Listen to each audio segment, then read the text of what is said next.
जय राधा माधव जय कुंज बिहारी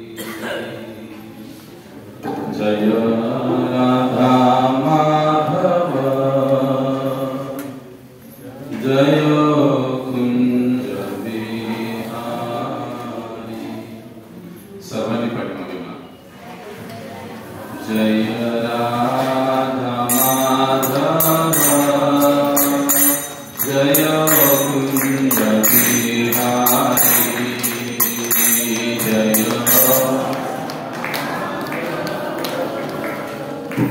जय कुंज बिहारी जय गोपीजन वल्लभ जय गिरिवरधारी जय गोपीजन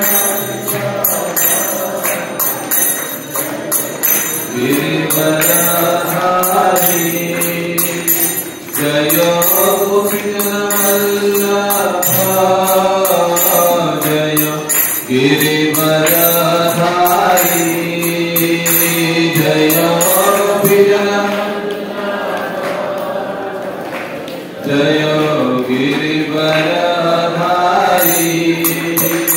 जय जय सदानंद जय गजरंजना जय जय सदा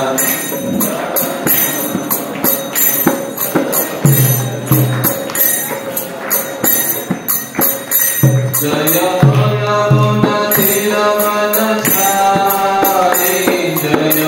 कुंज बिहारी जय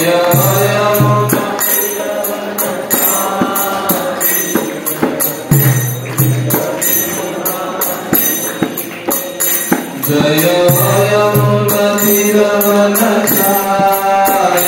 जय कुंज बिहारी जय यमुना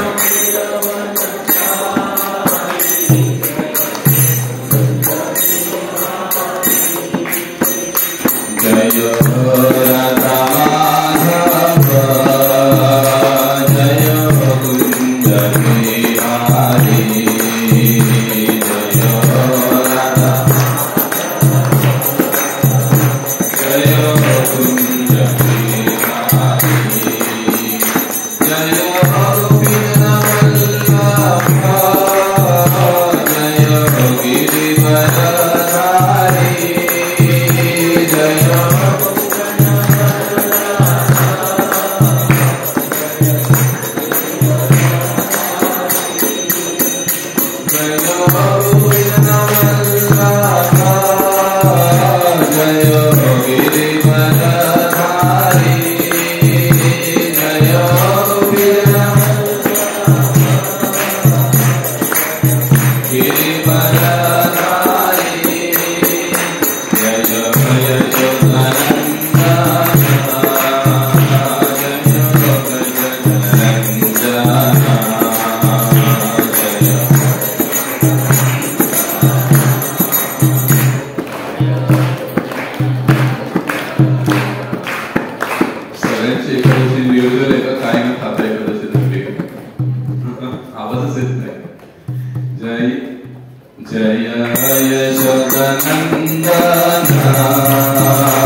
जय यमुना जवनचारी जय कुंज बिहारी जय Yamuna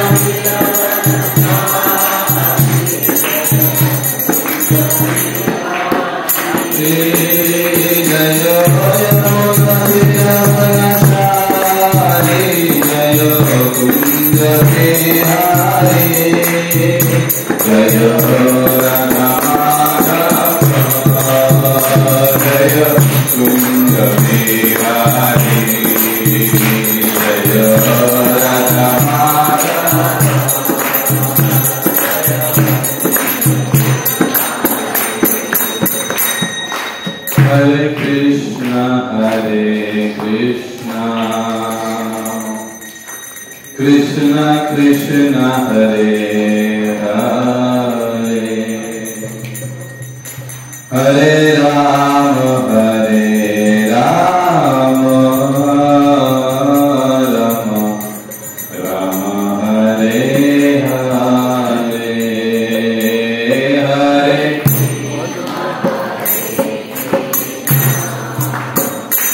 Krishna Krishna Hare Hare Rama, Rama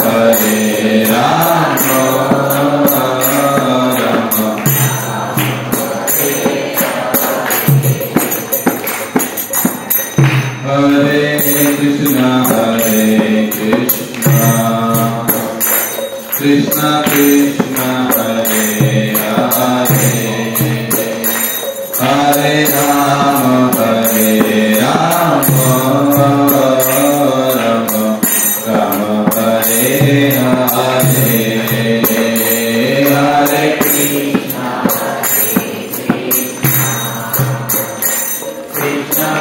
Krishna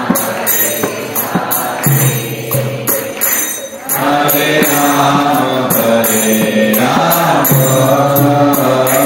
Rama Rama Hare Hare, Hare Krishna,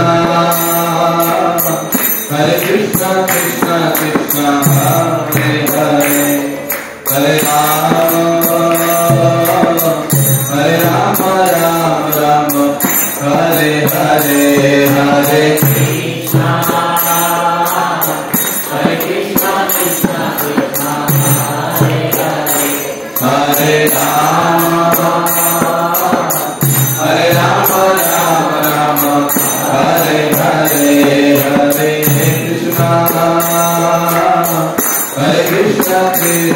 Krishna Hare Hare, Hare Rama, Rama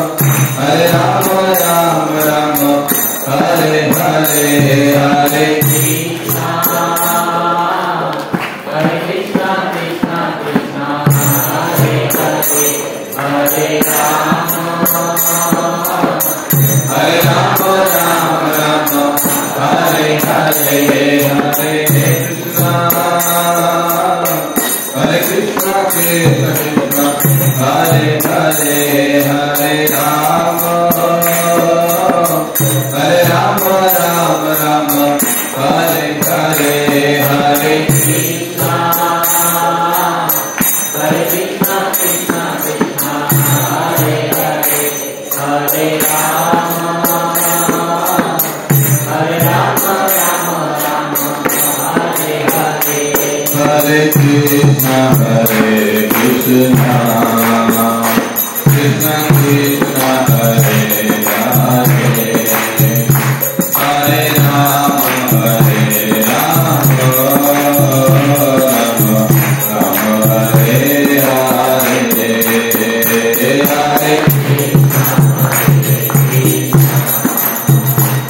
Krishna, Krishna Hare Hare, Hare Rama, Rama Rama Hare Hare, Jaya Radha Krishna Chandra, Krishna Chandra Hare, Jaya Radha Krishna Chandra, Krishna Chandra Hare, Jaya Radha Kunja Bihari Radha Kunj Bihari Radhe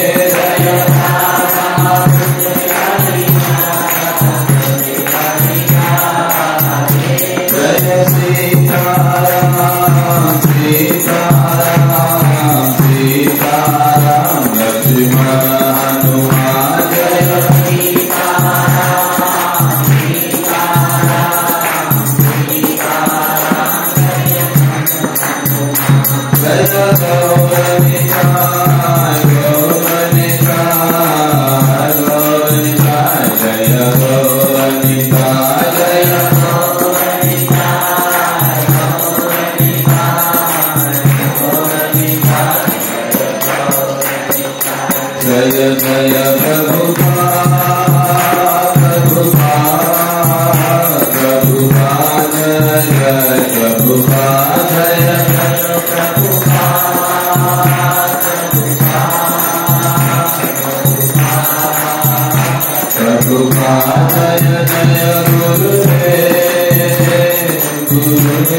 Sitaram Sitaram Lakshman Hanuman जय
जिन्होंने अपनी चप्पलें बाहर इधर उधर छोड़ी होगी तो कुत्ते लोग आकर चप्पल लेकर जाते हैं। तो हम पहले ही अनाउंस कर रहे हैं, अगर रखा है तो अपनी अपनी चप्पल स्टैंड में रख दीजिए, वहां पर कैरी बैग है, बैग में डालकर वहां पर लटका दीजिए। नहीं तो जाते टाइम हमको दिल्ली पद यात्रा करावी लगे बिना चप्पल जी, बगैर चप्पल, क्योंकि काफी गेट खुला होने के कारण फिर कुत्ते लोग आते हैं और चप्पल लेकर जाते हैं। तो आगे से आप ध्यान रखिए सभी कि जब भी आप आ रहे हो मंदिर में चप्पल वहीं पर उतारिए।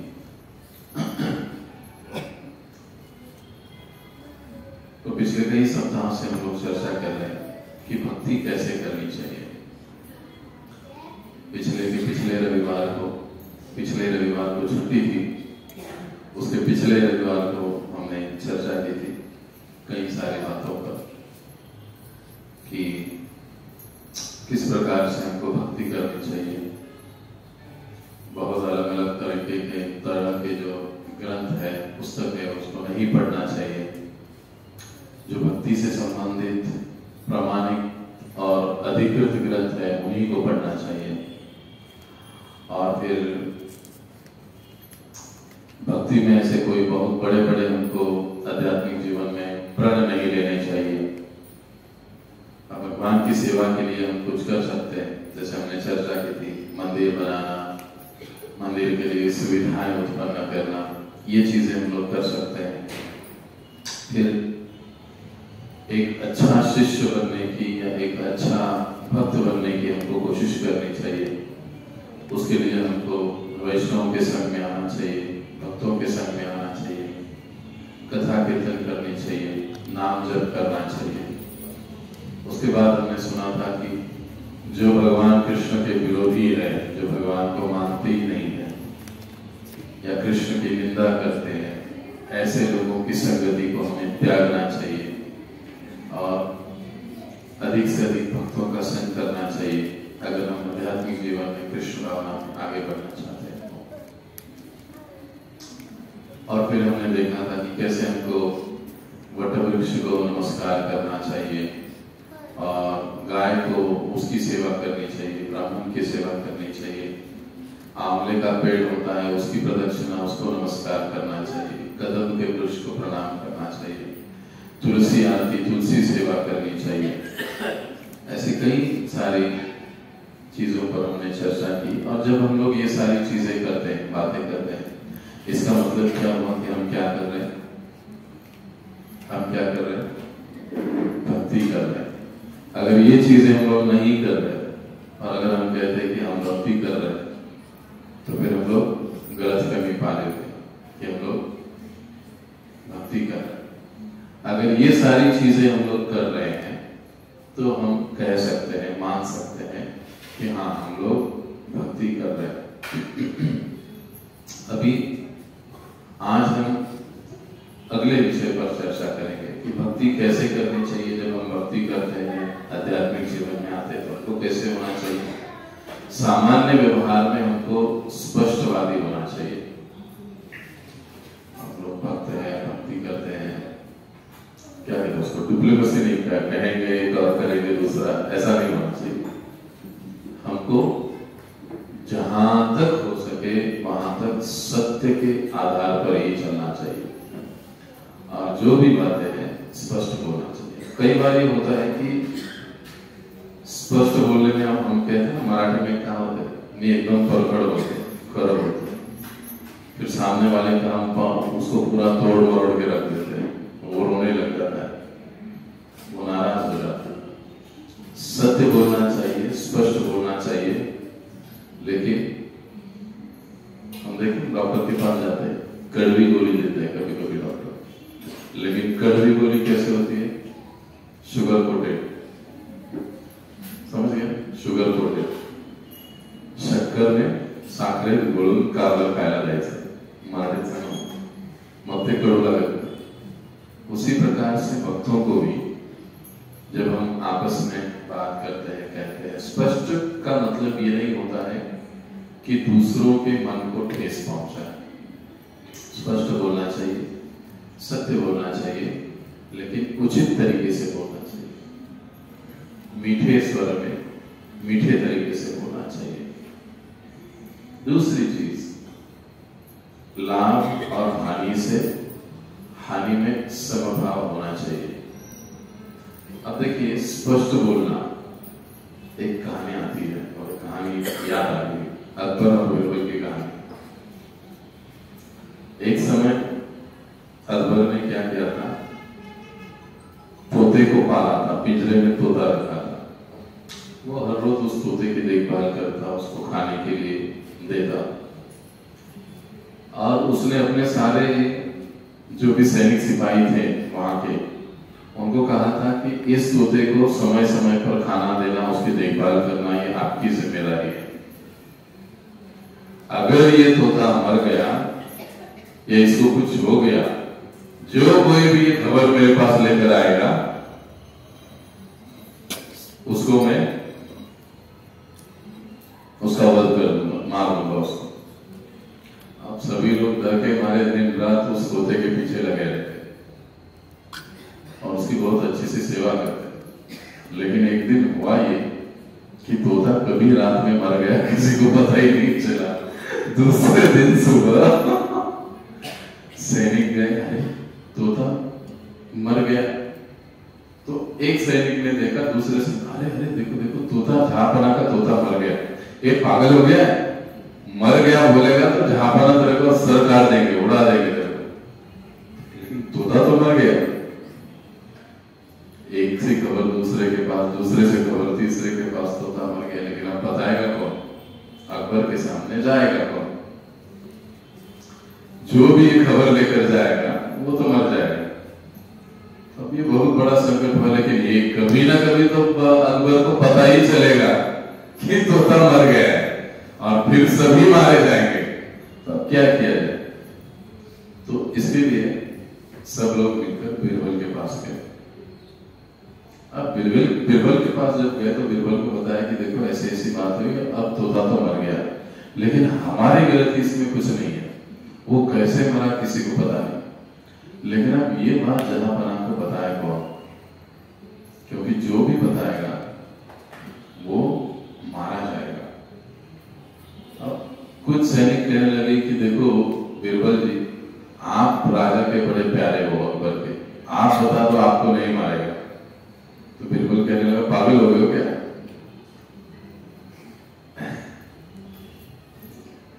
गधे का और राजा का कभी विश्वास नहीं करना चाहिए, कभी लात मारेगा गारंटी नहीं उसकी। तो कहे नहीं नहीं मैं नहीं, लेकिन इसमें से हम रास्ता निकालेंगे। तो कहा देखो मैं जैसे कह रहा हूं वैसे बोलो तुम राजा। अकबर को क्या बता, जहां पर आज सुबह हमने आपके तोते को खाना खिलाने के लिए गए थे, हमने देखा कि तोते की आंखें बंद है। तो कहे फिर? और फिर हमने देखा कि वो कुछ खा नहीं रहा है, वो एकदम शांति से लेटा हुआ है। और फिर कहे वो कुछ खा नहीं, शांति से लेटा हुआ है, उसकी गर्दन एक तरफ झुक चुकी है। अच्छा, और वो किसी भी आवाज को कुछ भी प्रतिसाद नहीं दे रहा है। आप ऐसे जाकर बोलो, लेकिन फिर भी कोई नहीं जा रहा। तो कहे चलो मैं आता हूं आपके साथ। अब ये सब गए अकबर के पास, तो कहने लगे कि जहापना इनकी कुछ समस्या है। तो एक सैनिक बोला कि देखो जहापना, सुबह हम लोग गए, तोते को देखा, लेकिन तोता सोया हुआ है, उसकी आंखें बंद है। तो भाई आंखें बंद है तो क्या सोया हुआ है? नहीं, उसकी आंखें बंद है। तो अकबर कहने लगा फिर उसे जगाते ना। नहीं, हमने बहुत आवाज दिया, प्रयास किया, लेकिन वो उठ नहीं रहा है, उसकी गर्दन एक जगह पर ऐसे झुकी हुई है, लटकी हुई है। अरे उसकी आंखें बंद है, गर्दन झुकी हुई है, आपकी आवाज को भी कुछ ये नहीं दे रहा है, वो प्रतिसाद नहीं दे रहा है, ऐसे कैसे? नहीं, और कुछ नहीं, वो खाना भी नहीं खा रहा है, हमने प्लेट उसके सामने रखा, वो उठ भी नहीं रहा है, कुछ बोल भी नहीं रहा है, आवाज भी नहीं आ रहा है। तो अकबर कहना क्या इसका मतलब वो तोता मर गया? सभी हमने नहीं बोला जहापना, ये आपने बोला तोता मर गया, लेकिन हमने सिर्फ बताया आपको कि वो कुछ हिल नहीं रहा है, डुल नहीं रहा है, बोल नहीं रहा है, कुछ भी नहीं रहा। अब क्या किया जाए? अब फिर अकबर अपने तलवार से अपना गला तो नहीं काटेगा। कहने का मतलब क्या है? सत्य व्यक्ति को बोलना चाहिए, लेकिन इस तरह से बोलना चाहिए कि वो सत्य सामने वाले को भी हजम हो और हमें जो कहना है वो भी उसको समझ में आ जाए। सत्य का मतलब ये नहीं होता है, एक गलत फहमी हम कहते हैं कि सच बड़ा कड़वा होता है। कोई जरूरी नहीं, सच कड़वा होता है, लेकिन उसको हम शक्कर में घोलकर खिला सकते हैं। तो भक्तों के, वैष्णव के साथ के संबंध में भी हमको स्पष्टवादिता होनी चाहिए, लेकिन बात इस तरह से करनी चाहिए कि स्पष्ट तो बोले लेकिन कोई दुखे नहीं, कोई नाराज न। दूसरी बात रूप गोस्वामी बताते हैं कि लाभ और हानि में हमको समभाव रखना चाहिए। कई बार लाभ में तो हम लोग आनंदित हो जाते हैं, लेकिन जब नुकसान हो जाता है, कुछ घाटा हो जाता है, कुछ चीज खो जाती है, कुछ हमारे हाथ से छूट जाता है, तो हम लोग बड़े दुखी हो जाते हैं। और फिर हम सोचते हैं कि हाय, अरे भगवान ने मेरे साथ ऐसे क्यों किया? भगवान को मैं ही एक मिला था क्या? मैं तो मंदिर में भी जाता हूँ, भगवान को प्रणाम भी करता हूँ, बहुत बात हो गई तो कभी कभी 150 रुपये हुंडी में भी डाल देता हूँ, और क्या आगे एक माला जप भी करता हूँ। हम जैसे कहेंगे 16 माला जप भी करते हैं, लेकिन फिर भी मुझे ही नुकसान हुआ, घाटा हुआ, या कुछ गलत बात मेरे साथ हुई, तो फिर हम लोग थोड़ा सा नाराज हो जाते हैं, भक्ति से, भगवान से दूर हो जाते हैं। लेकिन भक्ति का मतलब क्या है? चाहे जीवन में सुख हो, चाहे दुख हो, चाहे लाभ हो, चाहे हानि हो, लेकिन भगवान की सेवा, भगवान का नाम कभी भी नहीं भूलना चाहिए। अगर ऐसे हम लोग चल रहे हैं तो इसका मतलब है हम लोग भक्ति कर रहे हैं। अगर नहीं तो फिर व्यापार चल रहा है। भगवान जब तक तुम हमको अच्छे से देखोगे, पैसा आएगा, पति अच्छा है, पत्नी अच्छा है, घर में कोई बीमार नहीं है, सब कुछ मजे में चल रहा है, तो कृष्ण बहुत अच्छा है, या जो भी भगवान है वो बहुत अच्छा है।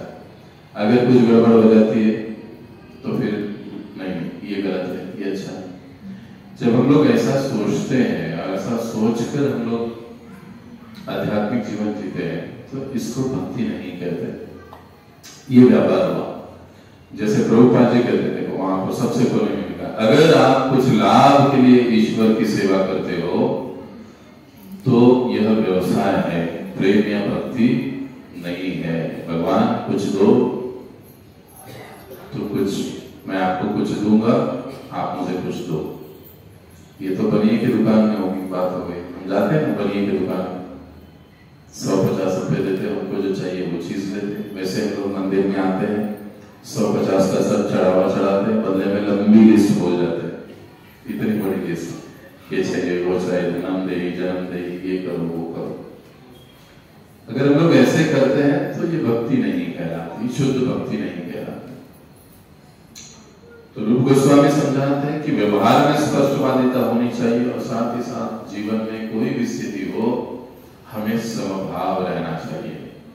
भगवान की सेवा को, भक्ति को, नाम को कभी नहीं छोड़ना चाहिए।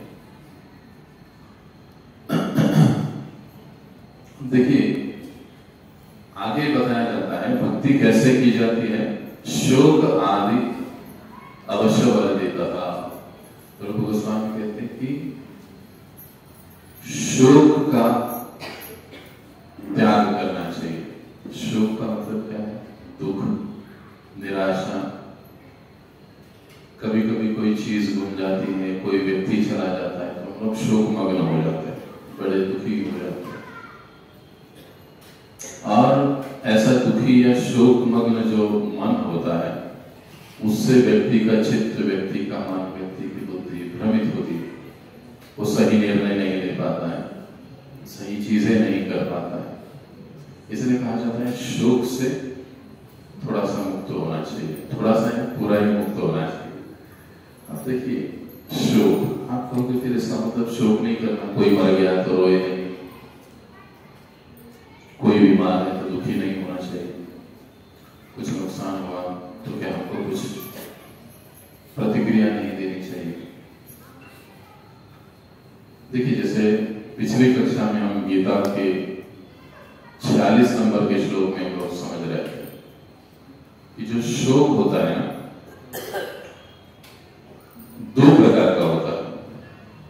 एक शोक हम लोग अज्ञान से उत्पन्न शोक होता है, जो हम शरीर के लिए, इस दुनिया की जो चीजें हैं जो कभी ना कभी तो नष्ट होने वाली है, उसके लिए शोक करते हैं। और दूसरा शोक होता है ज्ञान से उत्पन्न होने वाला शोक, जिसमें हम लोग शोक तो व्यक्त करते हैं, लेकिन किसके लिए करते हैं? शाश्वत वस्तु के लिए, आत्मा के लिए, भक्ति के लिए, आत्म साक्षात्कार के लिए शोक करते हैं। तो शोक दोनों परिस्थिति में है, लेकिन ये जो ज्ञान से उत्पन्न शोक है, ये हमको मुक्त करा देता है इस भौतिक जगत से। तो शोक से हमको मुक्त होने की कोशिश करनी चाहिए, भौतिक शोक से। प्रभु गोस्वामी समझाते हैं, आगे वो बताते हैं अब क्यों एक चीज है इसमें शोक से, क्योंकि जब तक हृदय में शोक रहेगा, गंदगी रहेगी, भगवान कभी आएंगे नहीं, प्रकट नहीं होंगे हृदय में, इसलिए उसको निकालना जरूरी है। आगे बताते हैं प्रभु गोस्वामी कि अन्य देवा अवज्ञा, अन्य किसी देवी देवताओं का अपमान नहीं करना चाहिए, उनका अनादर नहीं करना चाहिए। कोई लोग, कई बार लोग कहते हैं इस्कॉन वाले कृष्ण के सिवा कुछ बोलते ही नहीं, बस वो अकेले केवल कृष्ण के बारे में ही बोलते हैं, कृष्ण के सिवा ना दूसरा कुछ मानते हैं, ना बोलते हैं, ना कुछ करते हैं। बिल्कुल सही। क्यों? क्योंकि कृष्णस्तु भगवान स्वयं।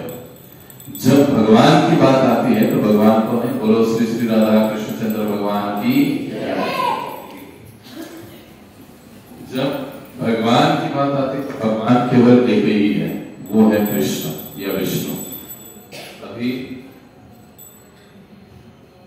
बाकी जो भी देवी देवता है वो सभी भगवान के, नारायण के अंतर्गत आते हैं, उनके सेवक हैं। तो किसी भी तरह से, किसी भी रूप में हमको उनका अपमान नहीं करना चाहिए, उनकी निंदा नहीं करनी चाहिए। भक्तों को या अन्य लोगों को, कई बार ऐसे होता है कि नए नए लोग भक्ति में आते हैं, कृष्ण भक्ति स्वीकारते हैं, और पहले भी जो उनके देवी देवता कुछ भी होंगे वो लोग उनकी आराधना करते, उपासना करते, उनको गलत सलत बोलते, अनादर कर देते। ऐसे नहीं करना चाहिए। मान लीजिए जो कृष्ण भक्त होता है, जो कृष्ण का भक्त होता है, वो एक चींटी का भी सम्मान करता है। रास्ते से आते आते कहीं शिव जी का मंदिर दिखाई दिया तो जरूर प्रणाम करना चाहिए। वांछा कल्पतरुभ्यश्च कृपा सिंधुभ्यैव च पतितानां पावनेभ्यो वैष्णवेभ्यो। किसी देवी का मंदिर दिखाई देता है, जरूर प्रणाम करना चाहिए। गणपति मंदिर दिखाई देता है, जरूर प्रणाम करना चाहिए। अच्छा, प्रणाम करके क्या मानना चाहिए? एक बार एक आदमी से मिला, प्रभु जी हम कृष्ण के पास कुछ नहीं मांगते, लेकिन बाजू में जाते हैं तो हम सब कुछ मांगते हैं। गणपति के पास जाते, देवी के पास जाते, इधर जाते, उधर जाते, उधर सब कुछ मांगते हैं। तो ये क्या हुआ? ये व्यापार ही हुआ।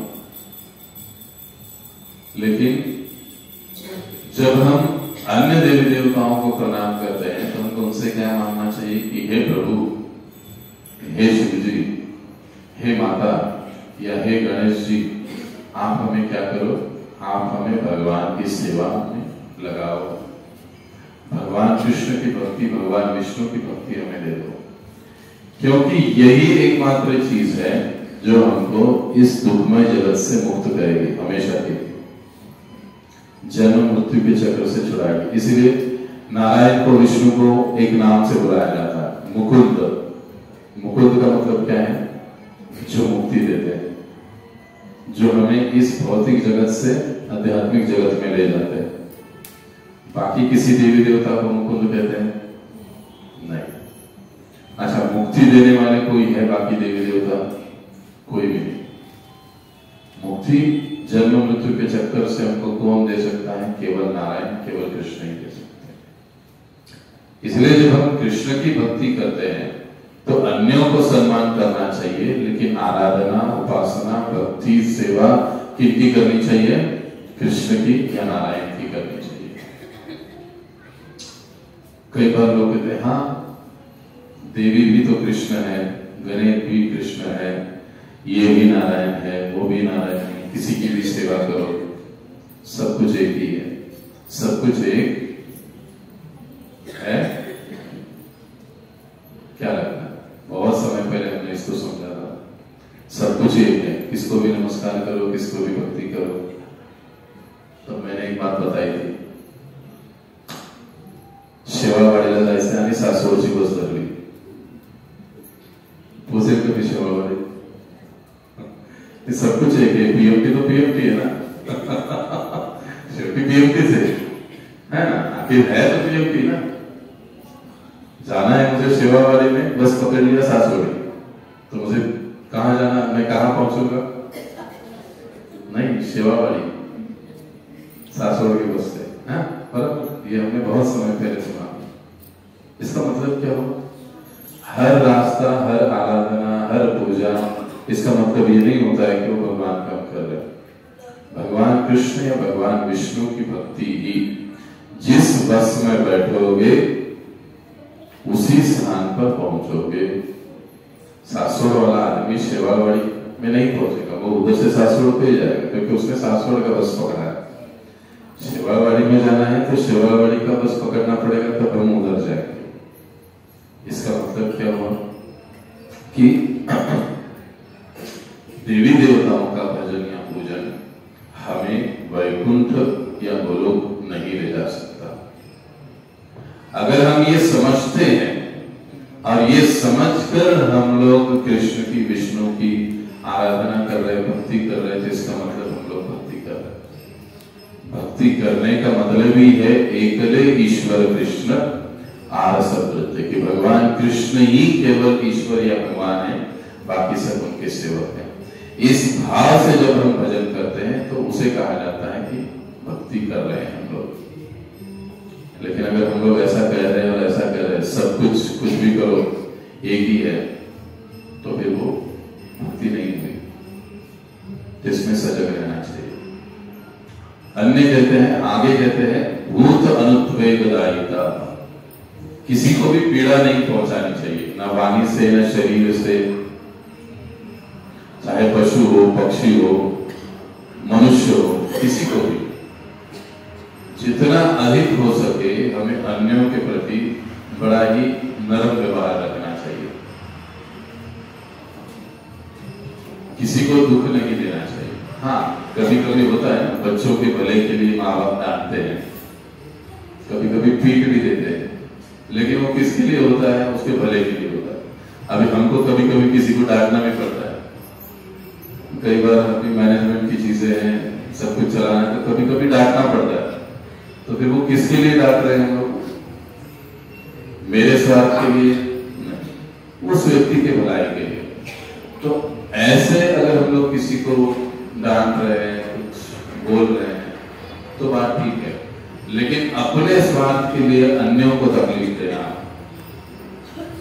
ये गलत है। अगर भक्ति में रहकर भी हम लोग ऐसी चीजें करते हैं तो फिर हमको सोचना चाहिए कि क्या हम लोग भक्ति कर रहे हैं। और अगर हम लोग भक्ति करना चाहते भी है तब तो ये बात ध्यान में रखनी होगी कि अन्यों के साथ हमारा व्यवहार बड़ा ही नम्र, सहनशील और प्रेमपूर्ण होना चाहिए। दिखावे के लिए नहीं है, एक्चुअली होना चाहिए। उसमें भी दो बात होती है, कई बार हम लोग दिखावा करते हैं, लेकिन एक्चुअल में होना चाहिए। जब ऐसे हम लोग रहते हैं तो इसका मतलब हम लोग भक्ति कर रहे हैं।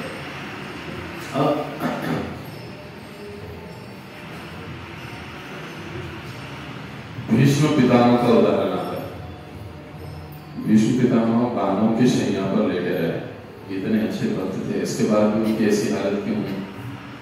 भगवान कृष्ण कहते हैं कि 72 जन्म पहले वो एक शिकारी थे और वो इस प्रकार से कई सारे बाण उन्होंने मारे थे एक ही प्राणी को, जिसका परिणाम हमको ये भुगतना पड़ा। यानी हम अन्य जीवों को जो भी तकलीफ देते हैं वो लौटकर पुनः हमारे पास आता है, आज नहीं तो कल, कल नहीं तो परसों, लेकिन आएगा जरूर। इसलिए हमारा व्यवहार अन्यों के प्रति जितना हो सके उतना प्रेम युक्त, सहनशील और अच्छा होना चाहिए। ये भक्ति का और भक्त का लक्षण है। कई बार हम लोग पशु हिंसा के बारे में बात करते, कई ऑर्गेनाइजेशन, कई लोग ऐसे स्टेज पर पशु हिंसा के बारे में बात करते हैं और फिर स्टेज के पीछे आने के बाद मस्त पार्टियां करते हैं मटन चिकन की। तो ये पशु हिंसा किस कारण की हुई? ये बात ऐसे नहीं, इसलिए कहा उसमें डिप्लोमेसी नहीं होनी चाहिए किसी को भी। अब कई बार लोग कहते हैं हमने थोड़ी ना मारा है, मारने वाला कोई दूसरा है, हम तो सिर्फ खाने का काम कर रहे हैं। लेकिन शास्त्र कहते हैं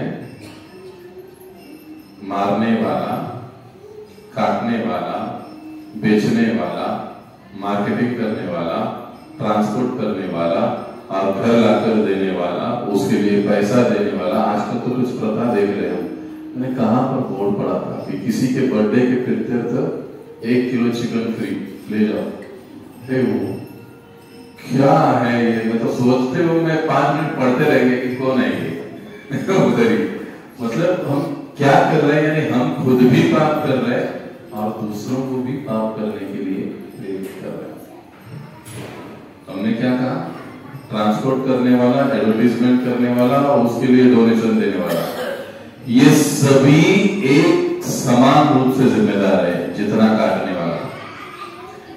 काटने वाला दोषी है उतना ही खाने वाला, उतना ही ट्रांसपोर्ट उसको ले जाने वाला, लाने वाला, उसका मार्केटिंग करने वाला, बड़े बड़े होर्डिंग लगाने वाले, सब उसी कैटेगरी में उतने ही दोषी है, कोई कम कोई ज्यादा नहीं। पशु हत्या, इसके लिए इससे हमको बचे रहना चाहिए। फिर हमको ये फंदे में भी नहीं पड़ना चाहिए अंडा शाकाहारी है, मांसाहारी है, वो फंदे में भी हमको नहीं पड़ना चाहिए। कई बार लोग कहते हैं वो मांसाहार ही है, शाकाहार हो ही नहीं सकता किसी भी एंगल से। आगे कहते हैं कि सेवा नाम अपराधो वर्जनम, कि जो भी हम भगवान की सेवा कर रहे हैं ना, अच्छे से अच्छी करने की कोशिश करनी चाहिए, उसमें अपराध नहीं होने चाहिए। अब ये बहुत बड़ा अलग विषय है, अलग अलग सेवाएं, उनमें होने वाले अपराध, तो कैसे हमको सेवा करनी चाहिए ये एक गहन विषय है। लेकिन मोटा मोटी हमको एक समझना चाहिए, जो भी भगवान की सेवा हमको मिली है या मिलती है, फिर हमारा अपना नाम जप हो, फिर भगवान की हमको मिलने वाले मंदिर में आने के बाद कोई सेवा हो, हम लोग प्रसाद डिस्ट्रीब्यूट कर रहे हैं, प्रसाद परोस रहे हैं, बना रहे हैं, झाड़ू मार रहे हैं, फर्श पोंछ रहे हैं या बाहर कुछ पौधों को पानी दे रहे हैं, जो कुछ भी कर रहे हैं वो प्रामाणिकता से, समय पर और अच्छे से करना चाहिए। अगर हम ऐसे करते हैं, मोटा मोटी ये बात है, अगर हम ऐसे करते हैं तो सेवा में होने वाले अपराधों से बचते। लेकिन पानी देते देते हम सोच रहे क्या प्रभु जी ने ये कटकट लगाई है पीछे हमारे, तो जो भी हम सेवा कर रहे हैं वो पूरे श्रद्धा के साथ, प्रेम के साथ भगवान के लिए करनी चाहिए। इसका परिणाम हम लोग अपने जीवन में फिर देख सकते हैं। नहीं तो कई बार होता है हम लोग दिखाने के लिए करते हैं लेकिन अंदर भाव अलग होता है, वैसा नहीं होना चाहिए। उसके बाद तिलक और तुलसी माला। भक्ति का मतलब क्या है? कई बार लोग हरे कृष्ण में बहुत दिखावा करते हैं, सारे रास्ते से जप करते हुए घूमते हैं, कीर्तन करते हुए घूमते हैं, इतना बड़ा टीका लगाते हैं। मुझे याद है पहले जब पहली बार मैं टीका लगाता था, तिलक लगाता था, तो हमारे घर इतना बड़ा लगाने की, नाक तक लगाने की क्या जरूरत है? इतना बड़ा क्यों लगाने की क्या जरूरत है, एक लगा दिया छोटा सा बहुत हो गया। इतना बड़ा तिलक ये दिखाने की क्या जरूरत है, फिर माला पहनाओगे, फिर ऐसे करोगे वैसे करोगे। लेकिन जो तिलक है, भागवत हमको कहता है कि जो विष्णु तिलक धारण करते हैं उनको यमदूतों का मुंह नहीं देखना पड़ता जो तिलक लगाते हैं। अच्छा, कोई भी तिलक लगाएगा तो ये लागू होगा क्या?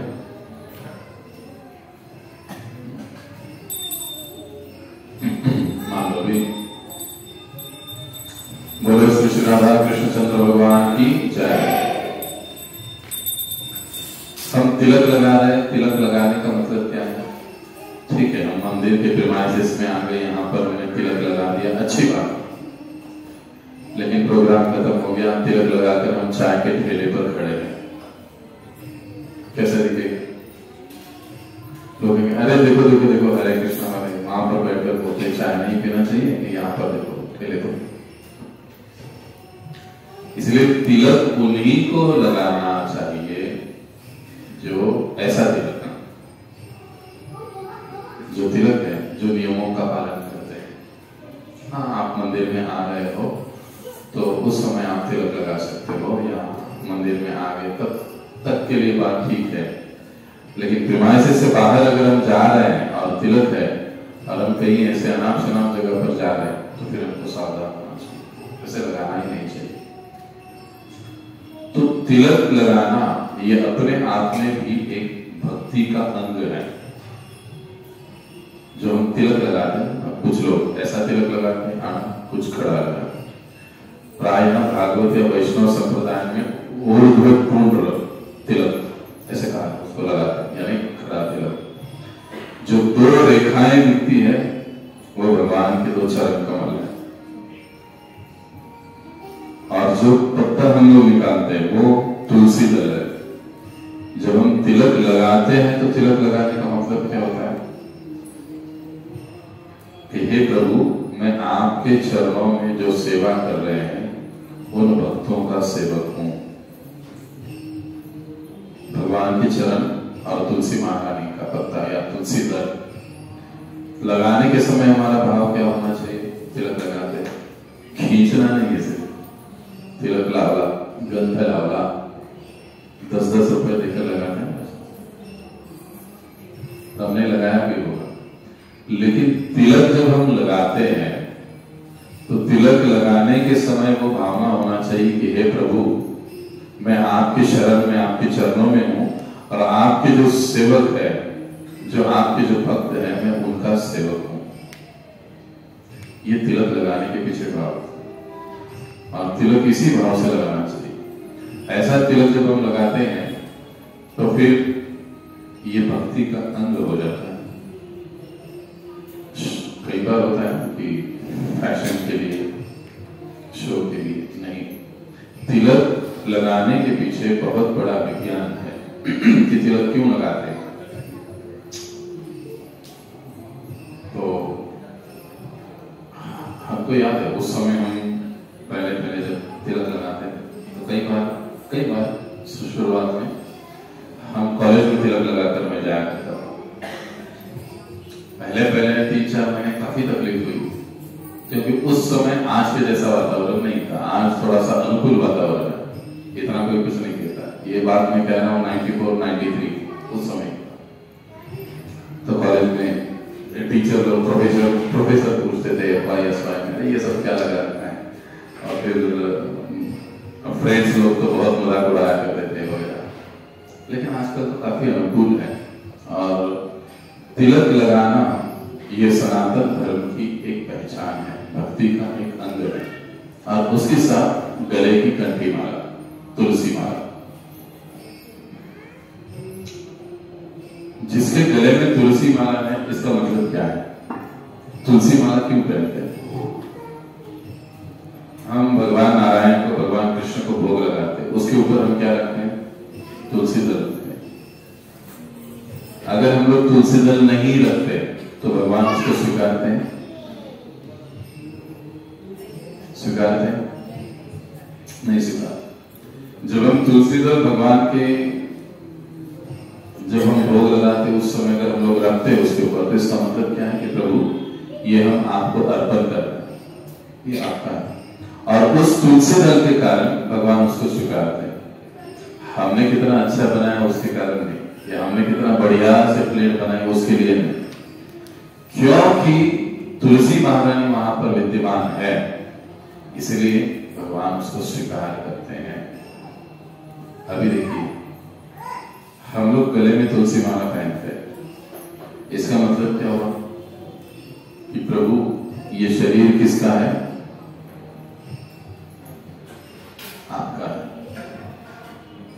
इसलिए तुलसी माला गले में पहनते हैं। ये फैशन नहीं है, इसमें भी यदि कोई फैशन ढूंढ रहा है तो फिर मुश्किल है, लेकिन ये तुलसी माला यानी तुलसी माला जब हम गले में धारण करते हैं, इसका मतलब ये हुआ कि ये प्रभु ये शरीर जो है ये अब आपका है, आपकी सेवा में इसका उपयोग कीजिए। जब हम कंठी माला पहनते हैं, जब हम तुलसी माला पहनते हैं गले में। अच्छा, तुलसी माला पहनने का गले में भी एक विधान होता है। हम 22-23 नंबर के पॉइंट पर चर्चा कर रहे हैं, इतना आगे आ गए हम लोग। कई बार हम लोग देखते हैं कि प्राय हम लोग क्या देखते हैं कि हमारे मन में आया और हमने तुलसी माला पहन ली, देखते हैं, और फिर कंट्रोल नहीं होता है तो फिर तुलसी माला खूंटी पे लगा देते हैं, खाते पीते हैं, नहाते हैं और फिर पहनते हैं। ऐसे भी लोग हैं दुनिया में। सही बात है, गलत बात? ऐसे भी लोग हैं। ऐसे क्यों होता है?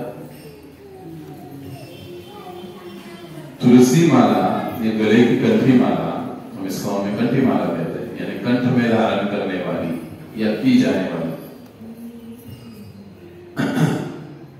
ये धारण जब हम लोग करते हैं तो जिसके गले में कंठी माला हो है, अजामिल उपाख्यान में इसका वर्णन आता है। यमराज अपने यमदूतों से कहते हैं कि जिसके गले में तुलसी की माला है, जिसके माथे पर ऊर्ध्वपुंड्र तिलक है, उसके पास जाना भी नहीं। वो किसकी संपत्ति है? वो विष्णु की, नारायण की संपत्ति है। उसको लेने के लिए कौन आते हैं? विष्णु दूत आते हैं, यमदूत नहीं। दो फर्क है। अंतिम समय में जो लोग भक्त नहीं है या नारायण के भक्त, कृष्ण के भक्त, विष्णु के भक्त नहीं है, उनके लिए कौन आते हैं? यमदूत आते हैं। और जो विष्णु या नारायण के भक्त है उनके लिए कौन आते हैं? विष्णु दूत आते हैं। तो यमराज जी अपने यमदूतों से कहते हैं कि जिनके गले में तुलसी माला है और जिन्होंने अपने माथे पर ऊर्ध्वपुंड्र तिलक धारण कर रखा है, हे यमदूतों, उनके पास में भी नहीं गुजरना, उनके पास से भी नहीं गुजरना। वो किसकी अमानत है? वो विष्णु की अमानत है, नारायण की अमानत। जो कुछ भी है उनका और उनका है, हम लोग वहां पर नहीं जा सकते, इतना महत्व है। तो ऐसी कंठी माला या ऐसी तुलसी माला हमको सावधानी के साथ धारण करनी चाहिए। अब धारण कैसे करनी चाहिए? प्राय हम इस्कॉन में देखते हैं, हमारे संप्रदाय अंतर्गत देखते हैं, वरिष्ठ भक्तों की अनुमति आवश्यक है। जो भी वरिष्ठ भक्त हैं उनकी अनुमति से, उनकी अनुमति से। और जब एक कहते हैं, अब देखिए हम लोग कंठी माला पहनते हैं, ये फैशन की चीज नहीं है। अगर हम चाय पी रहे हैं, प्याज लहसुन खा रहे हैं और हम कंठी माला पहन रहे हैं तो हम लोग अपराध कर रहे हैं। तुलसी माला जब हम गले में धारण करते हैं, आता हे मी वारकरी असो किंवा इस्कॉनचे भक्त असो, दोघांसाठी समान रूपाने लागू आहे। जिसके गले में तुलसी माला है उसको प्याज लहसुन भी नहीं खाना है, उसको चाय कॉफी भी नहीं पीना है, मांसाहार की तो बात ही दूर। सभी के लिए उतना ही लागू होता है। तो इसलिए जब कंठी माला हम धारण करते हैं तो इस कंठ के नीचे ऐसी कोई भी तामसिक चीज नहीं उतरनी चाहिए। और जब हम इस विधि विधान के साथ तुलसी माला धारण करते हैं, तिलक लगाते हैं, इसका मतलब हम भक्ति को पालन कर रहे हैं, भक्ति का पालन कर रहे हैं। इसे भक्ति कहा जाता है, क्योंकि हमने पूरी, भक्ति का मतलब क्या है? भावना के साथ, श्रद्धा के साथ, विश्वास के साथ। अभी हम जितनी भी चर्चा की वो सारी चीजें सिर्फ पहनना है, लगाना है, ऐसी बात नहीं है। लगाना है किस भावना से लगाना, पहनना है किस भावना से पहनना है, और व्यवहार एक दूसरे के साथ करना है भक्तों में, तो वो कैसे करना है। यानी हम पूरी भावनाओं के साथ जब हम करते हैं तो उसका मतलब है कि हम लोग भक्ति कर रहे हैं। जब हम भक्ति कर रहे हैं तो भक्ति कैसे करनी चाहिए, ऐसे इस प्रकार से तिलक धारण करना चाहिए, इस प्रकार से कंठी माला पहननी चाहिए। इसलिए हम लोग देखते हैं कि इस कौम में हम लोग 2-2, 3-3 साल कंठी माला अनुमति नहीं देते, अनुमति नहीं देते हैं लोग। हमारे साथ कई सारे लोग जुड़ जाते हैं, नए नए लोग, लेकिन हम लोग नहीं, जब तक ये नहीं देखते हैं कि वो व्यक्ति पक्के से नियमों का पालन कर रहा है कि नहीं कर रहा है, जब तक हमको उसका विश्वास नहीं होता है तब तक हम लोग अनुमति नहीं देते। नहीं तो ऐसे कोई भी कंठी माला पहनेगा और फिर संस्था का नाम बदनाम हो जाए। कोई माला पहनेगा, कोई कहीं दिखाई देगा, कहीं कहीं दिखाई देगा, कोई कहीं जाएगा तिलक लगा, तो गड़बड़ हो जाएगी। हाँ, तो इसलिए जितना हो सके हमें तिलक कंठी माला धारण तो करनी चाहिए, लेकिन साथ ही साथ उसके जो विधि नियम है उसका ध्यान भी रखना चाहिए। फिर आगे 23 नंबर कहते हैं फूल मालाओं को स्वीकार करना। भगवान को अर्पण किए हुए जो हार है, जो फूल है, और कई बार लोग देखते हैं ना, आपने देखा होगा, ऑर्डर बंद करने के बाद हम लोग किसी को दे देते हैं, उनके गले में पहना देते हैं, तो उसको स्वीकार करना और उसके प्रति आदर सम्मान व्यक्त करना, ये भक्ति का एक अंग है।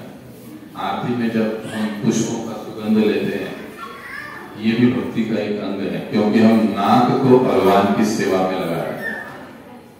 अलग अलग चीजों के सुगंध दुर्गंध जो भी है लेते हैं, लेकिन भगवान को अर्पित किए हुए पुष्पों का, शुभ रूप का, सद्रूप का सुगंध लेना, ये भी एक सेवा है, तो वो करना चाहिए। जब हमको इस प्रकार से हार प्राप्त होता है, हो सकता है किसी को भगवान के गले का हार मिले, हम उसको गले में पहनते हैं, गले में पहनने के बाद फिर क्या करेंगे, इधर उधर डाल देंगे?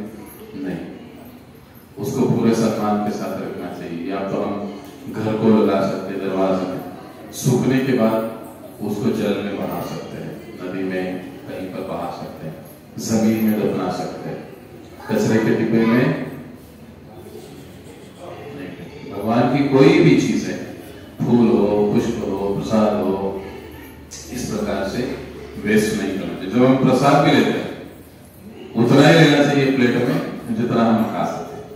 अगर हम पाकर उसको फेंक रहे हैं, ये बहुत हो गया प्रभु जी, हम फेंक रहे हैं, तो वो गलत है, वो हम अपराध कर, क्योंकि वो तो भगवान का प्रसाद है, उसका हम आदर कर रहे हैं।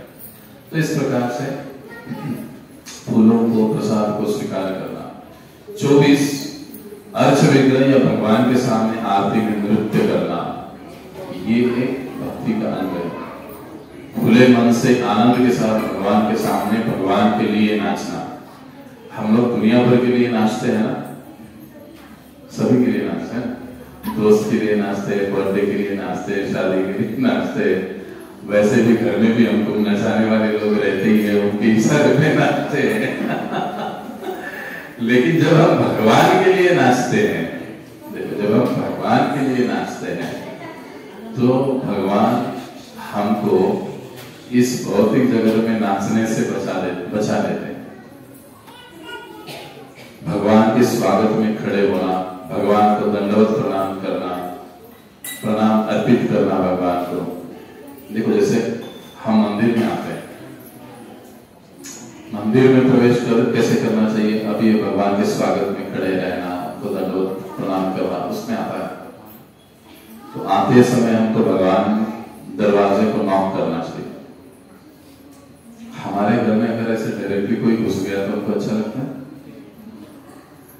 कितने लोगों को अच्छा लगेगा? हम क्या कहेंगे, अरे कुछ माइनस है कि नहीं? लेकिन जब भगवान के घर में हम मंदिर में आ रहे हैं, हम सीधे कहते हैं, हमारे महाराज जी कहते हैं, मुंह उठा के चल दिए,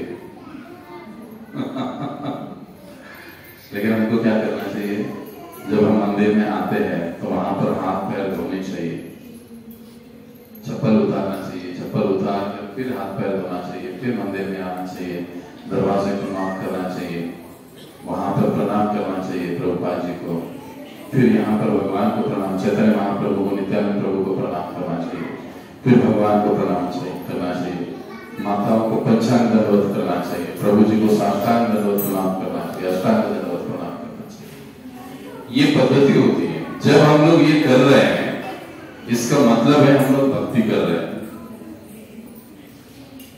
इसका मतलब क्या है? अभी आप लोग आए होंगे, कई सारे भक्तों को सुना देखा होगा आपने, वो अंदर आते हैं, हमारे जो भी भक्त हैं वो अंदर आते हैं, प्रणाम करते हैं, वहां पर को जाते हैं, फिर प्रणाम करते हैं, फिर प्रभुपाद जी को प्रणाम करते हैं। ये विधि है। कई चीजें हम लोग भक्तों के संग में आने के बाद सीखते हैं और सीखना चाहिए। अगर हम नहीं सीख रहे हैं तो फिर क्या हम लोग अपना टाइम वेस्ट कर रहे हैं? तो वो हमको सीखना चाहिए। अभी मंदिर की परिक्रमा करना, जो भी विष्णु मंदिर होते हैं विशेष रूप से उसकी परिक्रमा करना। अब यहाँ पर हम देखते हैं पीछे से रास्ता है, वो किस लिए छोड़ा है? परिक्रमा के लिए। जब भी हम मंदिर में आते हैं तो विष्णु मंदिर की, भगवान कृष्ण के मंदिर की परिक्रमा जरूर करनी चाहिए। परिक्रमा करने से क्या होगी? इस भौतिक जगत में जो हम चक्कर लगा रहे, परिक्रमा लगा रहे, फिर से जन्म फिर से मृत्यु, आवाज थोड़ा कम करो, ये बच्चों का सुविधा जल्दी करना पड़ेगा। तो जब हम भगवान विष्णु के मंदिर की परिक्रमा करते हैं तो इस भौतिक जगत का परिक्रमा करने का जो टाइम है वो खत्म हो जाता है हमारा। वो परिक्रमा हमको नहीं करनी पड़ती। फिर से पुनरपि जननम पुनरपि मरणम पुनरपि जननी जठरेशम, ये नहीं करना पड़ता है मंदिर की परिक्रमा करने से। तो जरूर हमको भगवान विष्णु या कृष्ण के मंदिर की परिक्रमा करनी चाहिए। परिक्रमा 4 बार करनी चाहिए, 1 2 3 4 बार। शिव जी के मंदिर में जा रहे हैं तो आधी परिक्रमा करनी चाहिए, देवी के मंदिर में जा रहे हैं तो 3 परिक्रमा करनी चाहिए। परिक्रमा के भी विधान होते हैं, लेकिन हम लोग प्राय कृष्ण के मंदिर में आते हैं 4 परिक्रमा करने की। जो लोग ये 4 परिक्रमा करते हैं मंदिर की, उसमें सभी देवी देवताओं के मंदिर की परिक्रमा करने के समान है, क्योंकि समस्त 33 कोटि देवी देवता किसमें समाहित है, किससे आते हैं? नारायण से, कृष्ण से। अगर आप उन्हीं की परिक्रमा कर लेते हो तो बाकी की करने की जरूरत नहीं है अलग अलग से। तो इस प्रकार से परिक्रमा मंदिर की करना, ये भी भक्ति का एक विशेष अंग है। तो इस प्रकार से हम लोग देख रहे हैं कि ये सारी चीजें, यानी ये परफेक्ट, प्रॉपर और सही तरीके की भक्ति है। हम लोग ये देख रहे हैं कि रूप गोस्वामी सर जैसे बहुत महान आचार्य हमको समझा रहे हैं कि भक्ति करना, इसका मतलब क्या है, भक्ति कैसे करनी चाहिए, उसी चीज को हम समझ रहे हैं अभी। और हो सकता है 1-2 सप्ताह चलेगा ये कि भक्ति कैसे करनी चाहिए। तो जो भी हम सुन रहे हैं ना इतने समय से यहाँ पर, हमको अपने जीवन में उसको पालन करना चाहिए। नहीं कर रहे हैं हम लोग तो फिर उसका कुछ फायदा नहीं है। हम लोग अपना समय बर्बाद कर रहे हैं। लेकिन जो हम सुन रहे हैं, भक्ति के जो अलग अलग अंग हम लोग सुन रहे हैं, तो वो हमको अच्छे से पालन करना चाहिए। तो जब भी हम लोग मंदिर में आएंगे, चप्पल उतारने के बाद हाथ पैर धोएंगे, प्रणाम करेंगे, फिर दर्शन करेंगे। इस प्रकार से जब भी हम लोग मंदिर में आते हैं प्रयास करना चाहिए एक आध माला जप करके ही जाए, क्योंकि मंदिर केवल आए, घंटा बजा लिए, प्रसाद पा लिए और चले गए, इसके लिए नहीं है। मंदिर साधना स्थल होता है, जहां पर साधना की जाती है, जहां पर भक्ति की जाती है, वो जगह होती है मंदिर।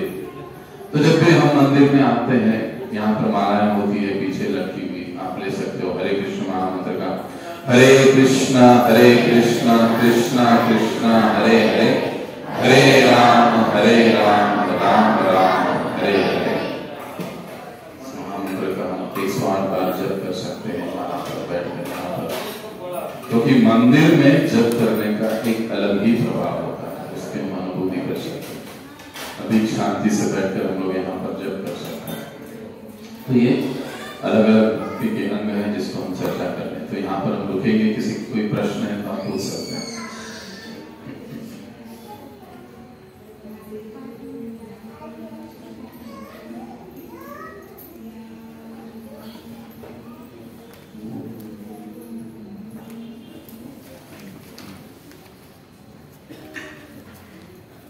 तो बहुत बहुत धन्यवाद। हरे कृष्ण। जगत गुरु श्री प्रभुपाद की जय। अनंत कोटि वैष्णव वृंद की जय।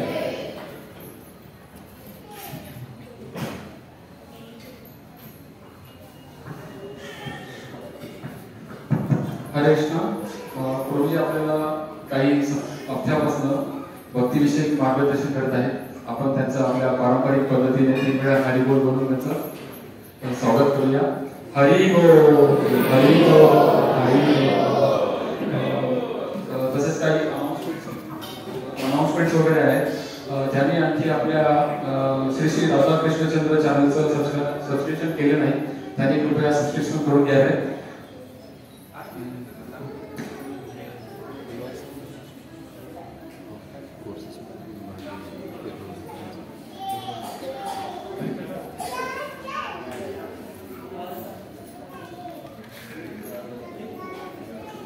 विशेष रूप से काही अनाउन्समेंट आहेत। आपल्या मंदिरामध्ये भगवद्गीतेचा कोर्स सुरू होत आहे 7 दिवसांसाठी। त्याची साधारणतः फीस असणार आहे 500 रुपये आणि जे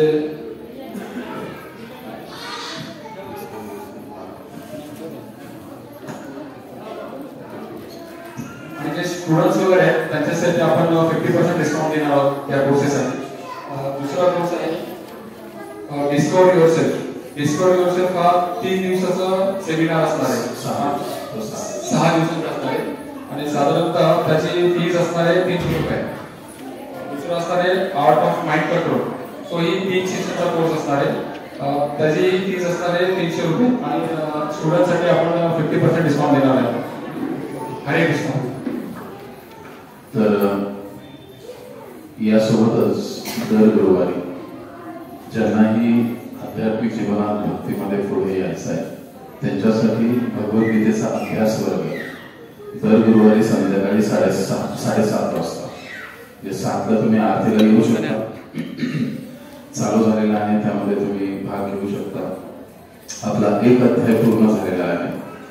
त्यामध्ये आम्ही भगवद्गीतेचे जे प्रत्येक अध्यायातले प्रत्येक अध्याय के जो महत्वपूर्ण श्लोक हैं उस पर हम लोग चर्चा करते हैं, उसको समझते हैं।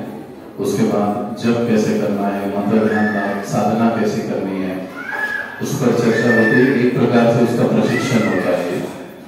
तो आप उसमें भी भाग ले सकते हो हर गुरुवार को। बस आने से पहले एक बार इन्फॉर्म कीजिए ताकि प्रसाद की व्यवस्था हो सके। ये सभी नए लोगों के लिए है जो भक्ति में आगे बढ़ना चाहते हैं। दूसरा, आज का जो स्वीट स्पॉन्सर किया है वो श्रीमान विजय विठल प्रभु जी की ओर से, जो अभी अनाउंसमेंट कर रहे थे उनकी ओर से। तो उनको हम लोग 3 बार हरि बोल बोलकर धन्यवाद देंगे। हरि बोल, हरि बोल, हरि बोल। और आज विशेष रूप से अभी मैंने कहा बच्चे कंपनी बहुत है, तो हमारे प्रभु जी है रामकृष्ण सिद्धरा, इन्होंने आज एक ट्रायल बेस पर हमको बच्चों के लिए छोटी प्लेट्स, कई बार ये होता है कि बड़े प्लेट्स में बच्चे लोगों को दिक्कत हो जाती है, तो उन्होंने बच्चों के लिए छोटे प्लेट्स को स्पॉन्सर किया है। तो हम उनको भी अपनी पारंपरिक पद्धति से 3 बार हरि बोल बोलकर धन्यवाद देंगे। हरि बोल, हरि बोल, हरि बोल। महत्वपूर्ण बात है अंतिम अभी जो मैं कहने जा रहा हूँ कि कुछ ही समय में हम लोग यहाँ पर, जैसा हम कह रहे हैं, काफी समय से हम पिछले 2-3 महीने से योजना बन रही है कि बच्चों के लिए हम लोग बाल संस्कार वर्ग यानी भक्त प्रहलाद स्कूल आरंभ करने जा रहे हैं। छोटे बच्चों के लिए गीता के श्लोकों का पठन, मूल्य संस्कार, ये सारी चीजें मंदिर की ओर से चालू होगी। और अभी क्योंकि माता पिता यहाँ पर सत्संग अटेंड कर सकते हैं, बच्चे लोग उनकी कक्षा बाजू में होगी, जहां पर हम एक 35 बाय 50 का हॉल बनाने का काम हम लोग आरंभ करने की सोच रहे हैं, कि जिसमें बच्चों का ये कक्षा चलेगी, क्लास चलेगा, अलग अलग एक्टिविटीज, योगों के लिए कार्यक्रम भी अभी कुछ समय में चालू होने वाला है, वो भी वहां पर होगा। तो ये अनाउंसमेंट इसलिए है क्योंकि जब कंस्ट्रक्शन की बात आती है तो स्वाभाविक था वो लक्ष्मी या पैसे के बिना तो पूरा होता नहीं है। तो आप जो भी बनते हैं, हम लोगों ने एक उसका स्कीम किया है, एक तैयार किया है कि भाई हमको 20 लोग ऐसे चाहिए जो 11-11 हजार रुपए दे सके। लगभग 2-2.25 लाख का खर्चा है। पूरा 35 बाय 50 का हॉल होगा, छप्पर आदि, फिर उसका इलेक्ट्रिक लाइटिंग, फर्शी, सारा उसके साथ 2-2.25 लाख का खर्चा होगा। तो किसी एक पर ज्यादा प्रेशर ना हो या दो पर ना हो, तो जितने अधिक लोग इसमें जुड़ सकते हैं, मंदिर का रिसिप्ट उनको मिलेगा उसके लिए, और साथ ही साथ अगर कोई एटीजी फैसिलिटी चाहता है तो उसका भी मिलेगा आपको। और जो भी स्पॉन्सर कर रहे हैं या वहां पर मदद कर रहे हैं, उनका एक नेम प्लेट हमेशा के लिए हॉल पर लगेगा। तो आप जो भी इसमें भाग ले रहे हैं तो उनका स्वागत है। अभी तक कुछ वक्तों ने अच्छा रिस्पॉन्स दिया है, लेकिन जब तक ये पूरे 20 लोग कंप्लीट नहीं होते हैं तब तक हम लोग काम आरंभ नहीं कर सकते हैं, तो बीच में अटक जाएगा काम। तो जितने जल्दी हो सके भक्त लोग, नए लोग इसमें जुड़ सकते हैं। एक बहुत ही अच्छा सामाजिक कार्य है, एक धर्म कार्य है ये जिसके लिए हम लोग लक्ष्मी दे रहे हैं। अब तक ये जितना भी काम हुआ है भक्तों ने ही किया है, आप ही के सहयोग से हुआ है, तो इसमें भी आप लोग अच्छे से सहयोग करेंगे ऐसी हमको अपेक्षा है। तो जितने जल्दी ये 20 लोगों की लिस्ट पूरी होगी उतने जल्दी हम लोग काम करेंगे।